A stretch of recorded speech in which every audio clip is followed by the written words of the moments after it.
Nous sommes le 8 décembre et nous fêtons aujourd'hui la fête de l'Immaculée Conception de la Vierge Marie.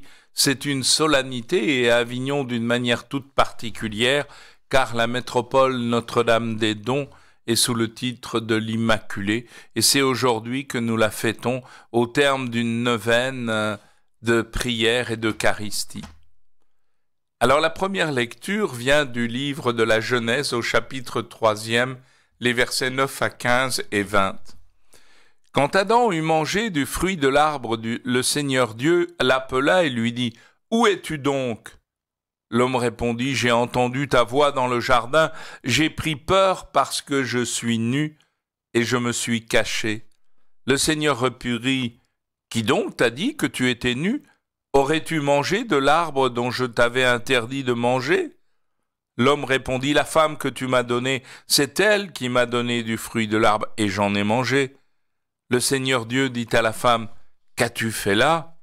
La femme répondit, « Le serpent m'a trompé et j'ai mangé. » Alors le Seigneur dit au serpent, « Parce que tu as fait cela, tu seras maudit parmi tous les animaux et toutes les bêtes des champs.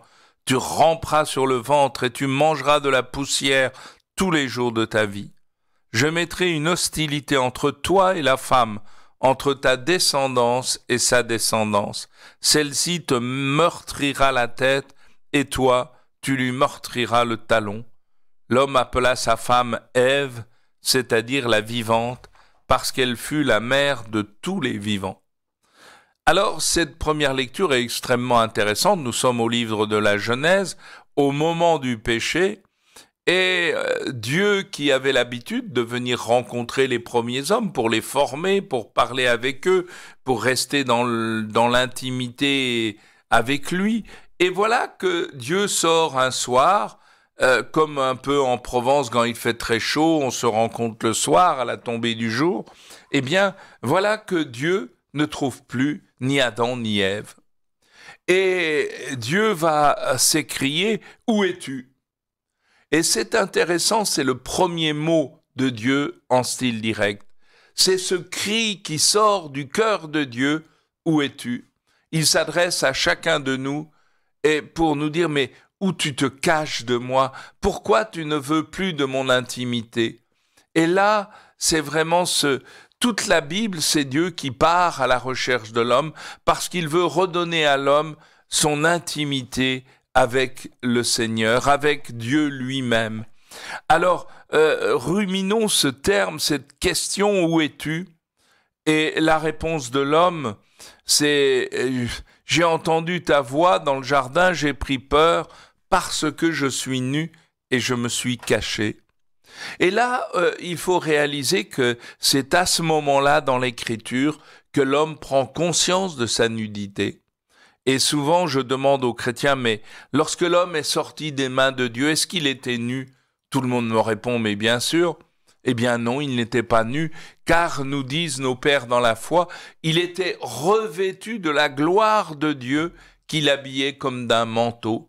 Mais par son péché, il va perdre ce manteau de gloire et il va devoir cheminer. Alors d'abord, Dieu va se faire bourrelier pour lui faire des tuniques de peau en attendant la venue d'un nouveau manteau, d'un nouveau vêtement de gloire. Et ce manteau de peau, c'est pour que son péché ne devienne pas éternel, ça serait terrible. Il faut que l'homme puisse retrouver le chemin de la vie. Et le vêtement de gloire, ce sera bien sûr le baptême. Vous tous qui avez été baptisés en Christ, vous avez revêtu le Christ. Et c'est beau de voir que la réponse d'Adam, d'Ève, c'est de dire c'est pas moi, c'est la femme qui m'a donné à manger la pomme. Ah non, c'est pas moi, c'est le serpent. C'est jamais moi, c'est toujours les autres. Et là, on a quelque chose de radicalement vrai dans le cœur de l'homme. C'est pas moi, c'est l'autre. Eh bien, n'ayons pas peur de revendiquer notre péché, mais à condition de dire Seigneur, aie pitié du pécheur que je suis. Et le serpent, eh bien, Dieu va le rejeter, mais en même temps, il annonce un lien entre le serpent et la femme. Et de fait, la Vierge Marie elle est celle qui va meurtrir le serpent. Il te meurtrira la tête et toi, tu lui meurtriras le talon.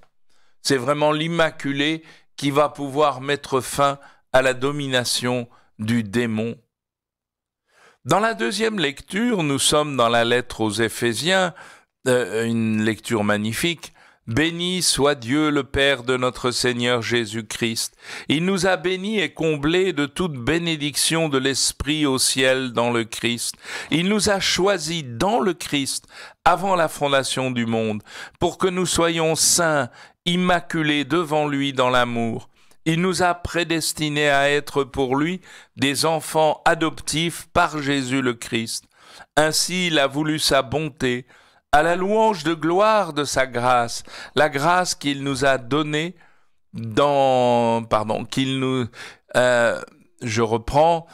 ainsi il a voulu sa bonté à la louange de gloire de sa grâce, la grâce qu'il nous donne dans le Fils bien-aimé.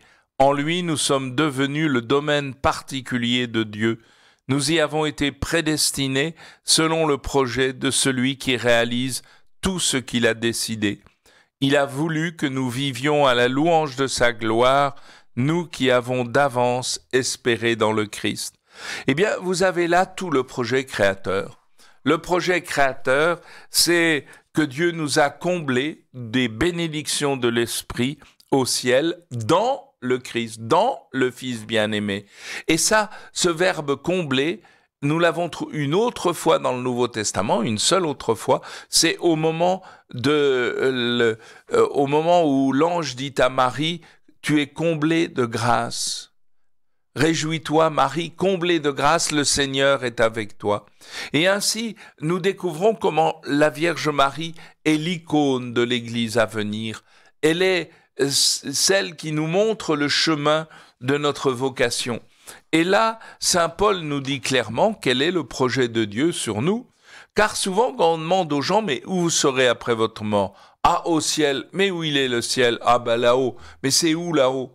Alors qu'ici, on nous dit clairement « Il nous a choisis dans le Christ, dès avant la création du monde, pour que nous soyons saints et immaculés en sa présence dans l'amour, c'est-à-dire dans l'Esprit Saint, déterminant par avance que nous serions pour lui des enfants par adoption dans l'unique bien-aimé. » Et ça, c'est notre place dans l'éternité. Nous sommes faits pour entrer dans la vie de la Trinité Sainte. Et nous y entrerons dans le Christ. Le Christ est mort pour nous libérer de nos péchés et par sa résurrection d'entre les morts, il nous prend en lui pour que nous soyons des enfants du Père par adoption dans l'unique bien-aimé.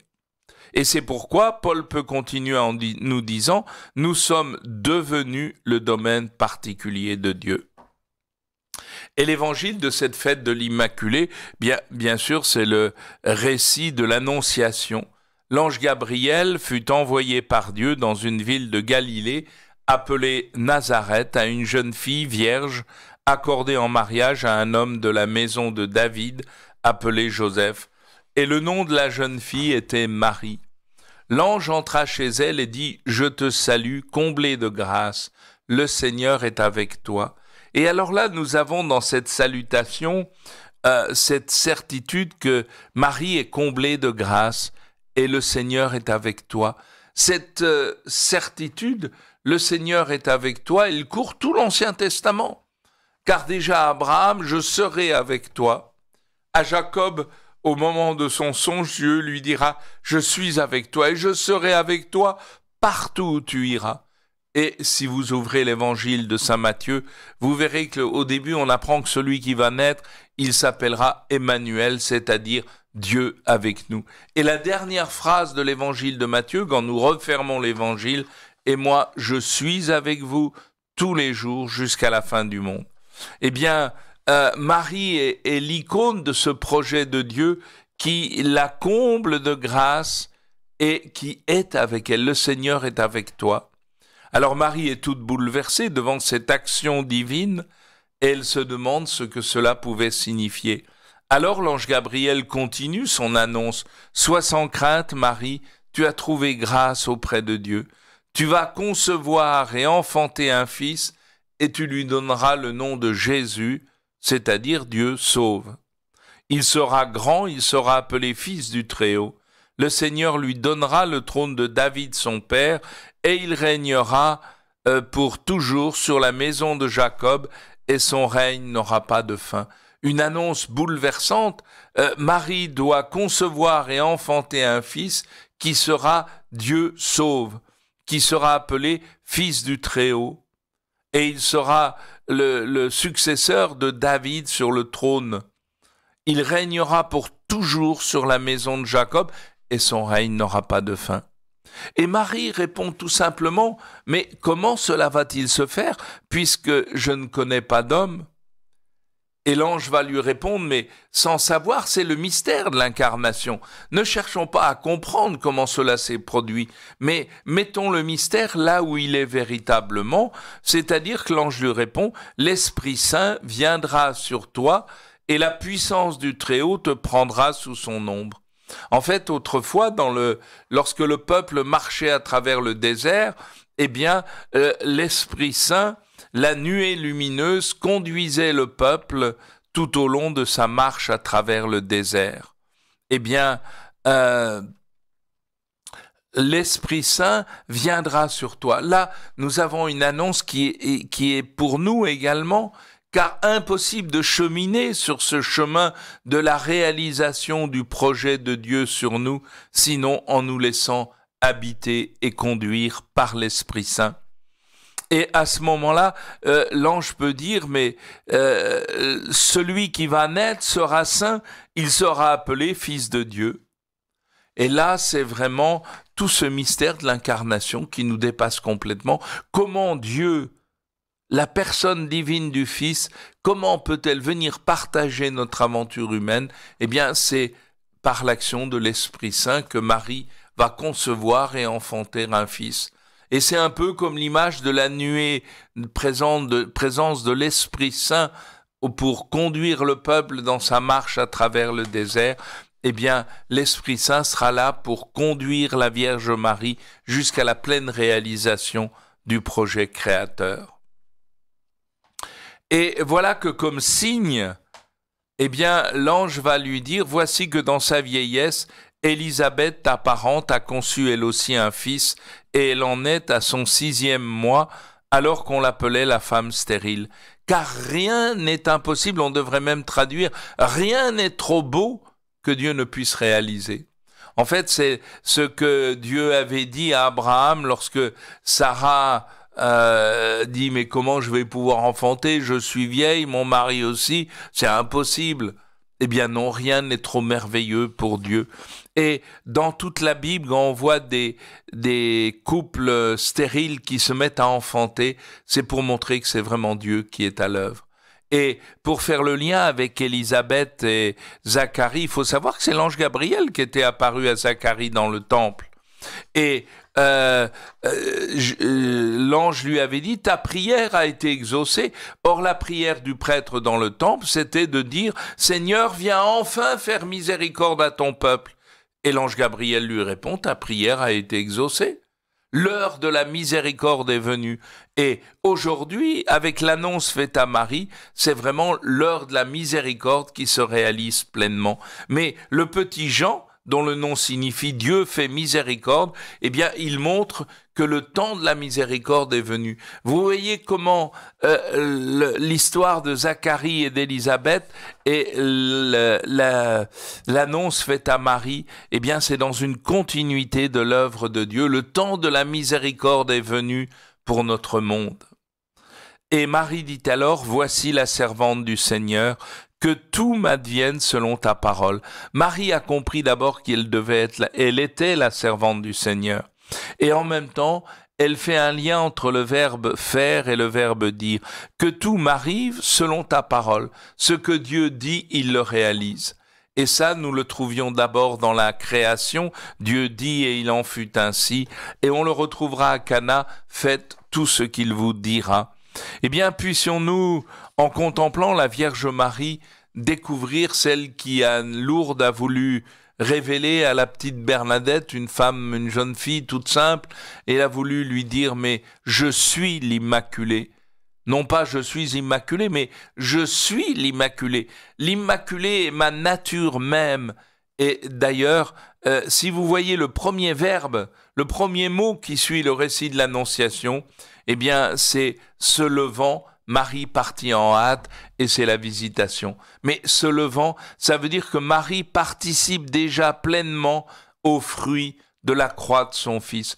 Et on avait là le cœur même du mystère de l'Immaculée Conception, c'est-à-dire que par une grâce venant déjà de la mort de son Fils, voilà que la Vierge Marie, eh bien, elle est l'Immaculée. Entrons dans ce mystère et contemplons Marie, et qu'elle soit pour nous comme une maman du ciel, sans oublier ce que la petite Thérèse disait, les trésors de la mère appartiennent à l'enfant. Alors je peux être tout petit, et je sais que tous les trésors de Marie m'appartiennent pour me permettre de cheminer sur le chemin de la sainteté.